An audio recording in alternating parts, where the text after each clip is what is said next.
Good morning everyone, this is Upasana Shetri. And this is Janvi Shetri. Today we have with us a wonderful speaker and a very successful entrepreneur, Dr. Som Singh.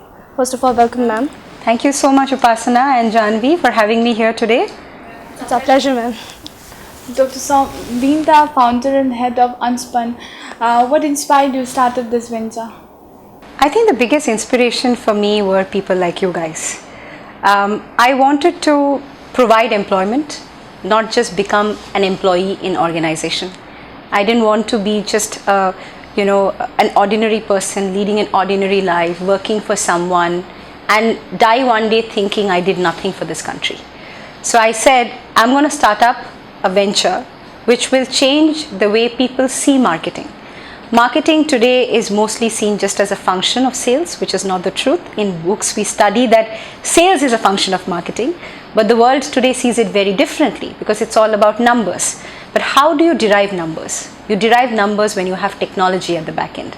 So Unspun became the only company in India to have technology-led marketing. So we have patented platforms that allow our customers to know exactly where they should spend their money, how they should target their audience and get direct ROI for every rupee they spend.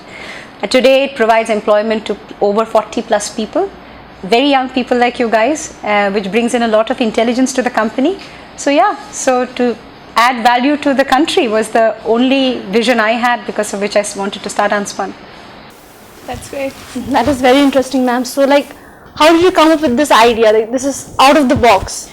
Well, it's true. I feel like I was sharing with you guys earlier today that it's very important to learn from others' experiences. But I was fortunate enough to work with really large organizations where I headed marketing for them. So I was working with Verizon, if you would have heard, Verizon Wireless. I was working with companies like Red Hat. So they are the world's biggest open source platform as their vice president of marketing. And the typical challenge that I would have on a day-to-day basis is that sales heads would walk up to me and say, Som, how are we going to get more business this quarter? And we never knew that the decision makers who would sign the checks, where do they go and make their decision? So when somebody goes and reads about you, comes to an event and watches you, or hears about you, it has to be through some channel. How do you track them?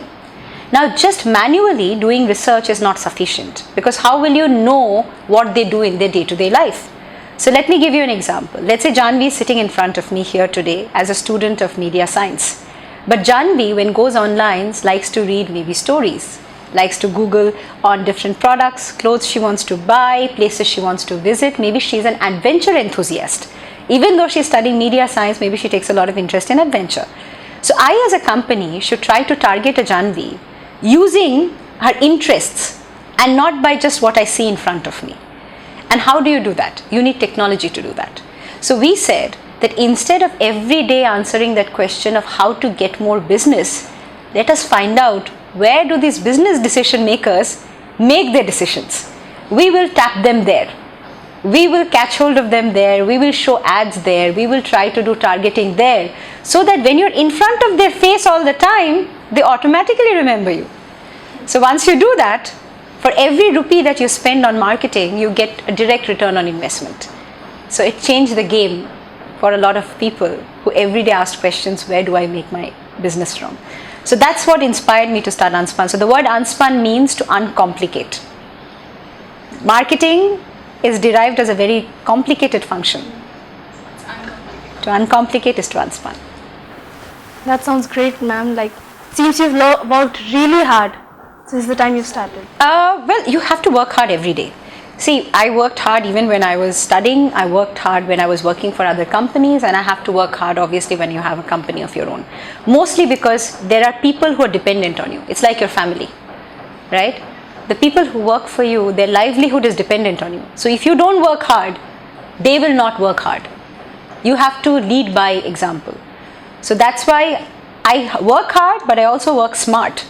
I know how to prioritize my day. I don't waste my time on unnecessary things. I do every day what is necessary to make that day successful, so that my tomorrow is a little more easier. So that's how my team also functions. What is your view to a younger entrepreneurship? I say, when you look at entrepreneurship as such, right? So entrepreneurship, if you ask me, is a subject today that is being studied, right? Like management. In 1920s, MBA was not a study subject. MBA was not a curriculum. Management was a practice in different companies. Now people knew that to practice that, they needed to follow a process. So they put that process as a part of a curriculum. So what you study today is because somebody has experienced it and have put together their books, and you're studying today so that you can master it. So entrepreneurship is a subject. Now the word entrepreneurship is very new, but it's like doing a business. All these businesses that you see outside today, whether it's a hotel, whether it's a hospital, whether it's a parlor, a salon, they're all entrepreneurs. Entrepreneurship comes from the word enterprise. To build an enterprise, you need to be an entrepreneur. So enterprise is also a business. The business, when it grows, becomes an enterprise, right? So you had Ambuja Cement, today they got into real estate, now they do housing, there's so many different things, so they became an enterprise. So for a young entrepreneur, anybody who wants to start a business, let's make it simple. If you want to start your business, the most important thing for you to know is that what is that passion you have which you can translate into business. So let's say you guys are students of media science. You guys are doing this interview with me today. What you can do is take these videos tomorrow and start putting up on your own YouTube channel. People will start knowing a Janvi or an Upasana.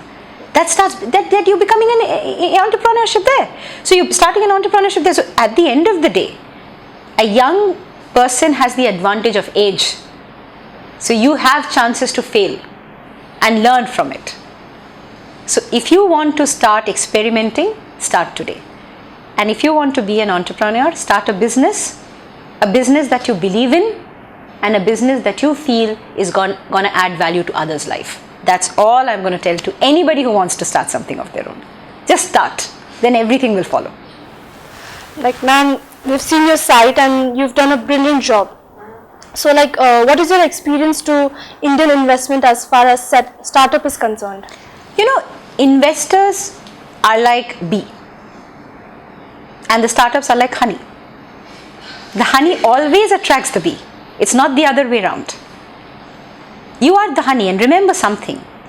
Why would someone invest in you is because they will get profit from you. So you are the honey. So the bee will automatically come to you. The question is, who do you want to give your honey to? So an investor is not just someone who comes and puts in money, but also someone who's going to help you scale, help you grow, help you build your connection. He should be a value addition, he or she, whoever that is. Now, how do you seek investments? Investments comes from three areas. First, someone who understands your subject, who comes from the same vertical, who has the money to be able to guide you and provide you support. Second is from VCs, they're venture capitalists. So they're a couple of people coming together and deciding to invest in different people.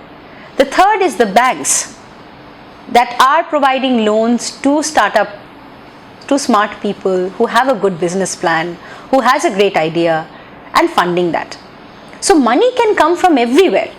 And the fourth and the most important thing, don't forget your family, your friends. They are the people who have the most amount of faith in you. So if you are starting something, money will come in. Today colleges are supporting, people like us who have trusts are supporting, VCs are supporting, there is angel investors. If you ask me, the money is everywhere. The question is, do you have an idea that can make money? The moment people see that your honey has a potential to make money, then honey, you have a lot of money. So that's not a problem at all. So do you think that academic institutions should inculcate entrepreneurship culture? Absolutely. It should start from academic institution. If they do not teach you how to walk, then how are you going to walk the talk? Right? So your parents held your finger is why you learned how to walk. So academic institutions play the role of a parent when it comes to honing talent, skill and entrepreneurship. They lay the seed of the foundation. They teach you how to walk. That's when you will know how to run. Right? It starts from there. Also, this is the only time you have that you can experiment. See, now you don't have any liabilities. You don't have a family to run. You don't have people who are dependent on you. You have nothing to lose. Exactly. So when you have nothing to lose, you only gain. And your academic institution should support you in these endeavors. Also, when it comes from an academic institution, also the people who want to fund get more excited about it. They know that there are somebody who's taken the responsibility. So they become your parents and your guardians. The moment you have a guardian, people would come and invest in you. So yes, the role of an academic institution is imperative to hone great ideas and ensure that they see the light of the day, and also ensure that they get connected to the ecosystem, the mentors, the advisors, the funders, to see that idea scale. So the role is imperative, yes. So, Dr. Som, how tough was it to make a dream turn into a reality? It's tough even now. You know, I never stop dreaming. I think people lie when they say they have only one dream. It's impossible. You dream every day. You dream different things every day.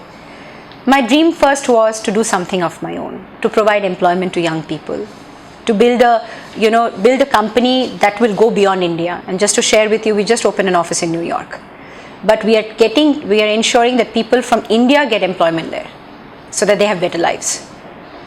Once I built Unspun and it started doing well on its own, like it has its own ecosystem and everything, my next step was to start something to help entrepreneurs. So I started a trust called CEE, Center for Entrepreneurial Excellence, through which we fund startups. We help them get funding, not just through VCs, angel investors, but also through banks. We guide them, we help them build business plan. Once that started doing well, I started working on my next venture, which is called as Digital Leadership Institute. It's called DLI. And I'm going to talk about it today as well in my sessions. Please understand that the subjects that you learn and the work that you end up doing is very different. It's completely different. Imagine, Janvi Upasana, if you had a chance, wouldn't you just be at home earning money if that was a possibility? We do that through DLI. So we say today, when everybody is moving the digital way, when everybody is talking about digital, how many people are Google certified? How many people are Facebook certified? There is a lack of certified professionals who know how to use digital. Digital is not Google only. Digital is web, social, mobile. And today, in association with Google and Facebook, we certify young people like you, train you guys how to use this so that you can sit at home and earn money. You can become trainers, earn up to 1,000 rupees per hour by training people online. We help you guys tie up with places like Coursera, Simplilearn, Cloud Platform, Manipal, all of these who have online digital certification program, who are looking for trainers. So imagine, while you're still studying, you can become a part-time trainer earning money. 1,000 rupees an hour, each course, each day the course lasts for about 4 hours. Imagine you make 4,000 rupees per day just sitting at home. So you don't have to go look out for a job. And even if you get a job, your job pays you 20,000, here you can earn up to 60,000 a month. Plus, we have trained close to 350 students so far in Bangalore alone, and 325 of them have been placed. They're working. Because companies are looking for certified people. They're not looking for just MBAs. They're not just looking for graduates. They're looking for experts, and we bring that expertise. So I do all of these things, so which means I dream every day something new. And my goal is, my next venture would be about going from small city to city, all the shops that you see, how to get them online. So that people don't just get business from the city, they can get business from everywhere else. They don't have to be an e-commerce platform. They just have to have a small site of theirs so that they can create awareness. So my next project that I'm going to work on is called as Digital Desh. So we will go across India, help people who don't know anything about internet, get them online so that they can get business from everywhere. So I dream every day. My dreams keep changing. So that's nice and seems interesting. So how does your company Unspun advertise? We have grown so far through word of mouth. A lot of people who worked with us, our clients, go and refer us. But yes, we also use Google Ads. We use Google Ads because people come and subscribe online, so we use Google Ads. We go to a lot of events and we talk about Unspun. But most importantly, if you do good work, your clients refer you. That's the biggest way of growing. That's the biggest marketing you can do. If clients can tell another person that please work with them, there is no other bigger advertising than that. So yeah, it's been working that way so far. So do you think formal education has direct relationship with business? I think education has, literacy doesn't. Formal literates don't have relationship with business, but education has. And what I mean by education is you don't have to go to a school to get educated. Rabindranath Tagore, just I was telling you, got educated at home. Kailash Kalra, got educated while he was working. The most important thing that you need to have is sincerity. Very important. But if you ask me, education is very important. Formal or informal does not matter. It does not have to be at a college. It can be from your friends. It can be from your family. It can be from anywhere. Important thing is, what have you learned? Has that learning helped you become a better person? Can Janvi or Upasana today add value to somebody else's life? Not just as a wife, as a daughter, as a mother, but as an entrepreneur. And do you think this formal education has something to do with digital age? With digital age? See, it's like this. It's very important for you to know the subject thoroughly, whatever subject that may be. That's why people say the need of formal education. See, when you're doing hotel management, media, somebody has to train you how to do it. Because somebody has to train you how to do it, you have to go to a school to study. What is a school, if you really ask me? A school is nothing but a collaboration of knowledge through different people and using that as a platform to impart it in the next generation. It can be in a building, it can be in an open field, does not matter. It can be in the rooftop of a house. That's a school too. Schooling means to impart knowledge. That's very important. So yes, you need to know things thoroughly. Therefore, how you know it is up to you. You can know it online also, or you can come to an institution, but you have to know it well. So digital education needs the right people to train you. The training can be in an institution, a physical building, or it can be online, or it can be anywhere, but you need that education. And you need a certificate to say that you understand it through the thoroughest. That's very important, yeah. Because the world has changed today. Nobody cares if there's a Rabindranath Tagore. They want to know, did you get a certificate in poetry?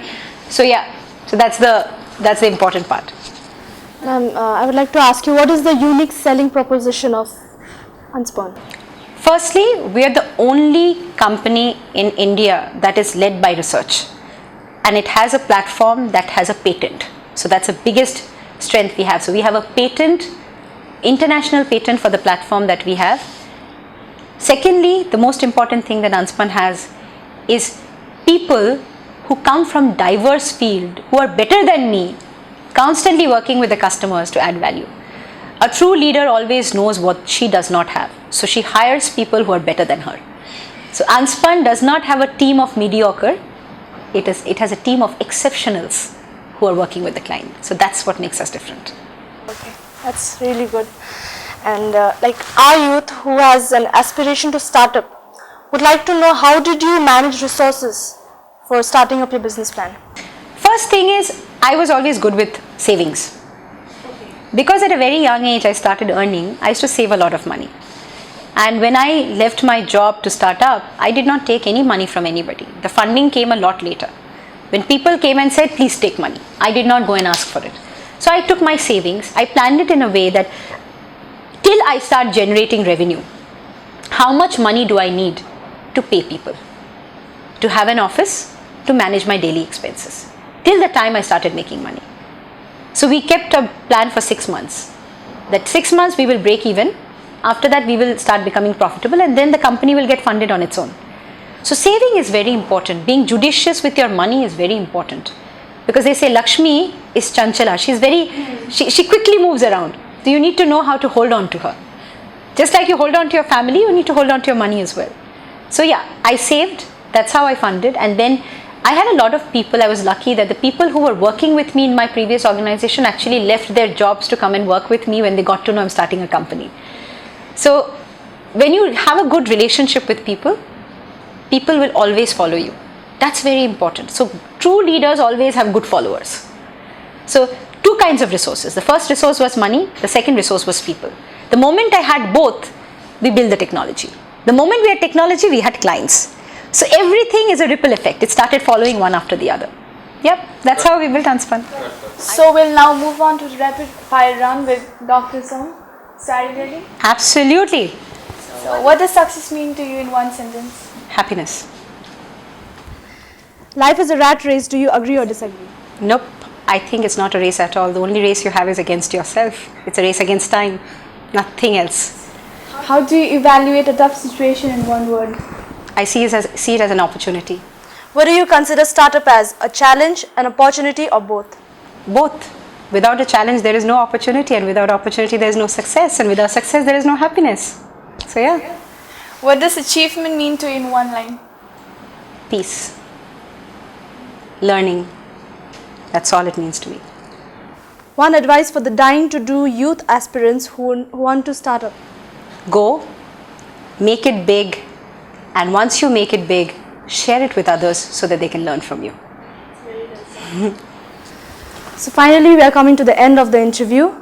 Well, we really appreciate your time, for sparing your precious time with us, ma'am. It's an absolute honor. Thank you so much. I think you guys are absolutely brilliant, gorgeous people. Stay like this. And I always say, everything that comes to you is because you deserve it. It depends on you if you have a capacity to receive it. Never question yourself, never question people around you. Only question the beliefs that you stand for. Rest, everything else will follow. Thank you so much, ma'am, for being here with us. Thank you so much. Thank you guys for having me here. It's a pleasure.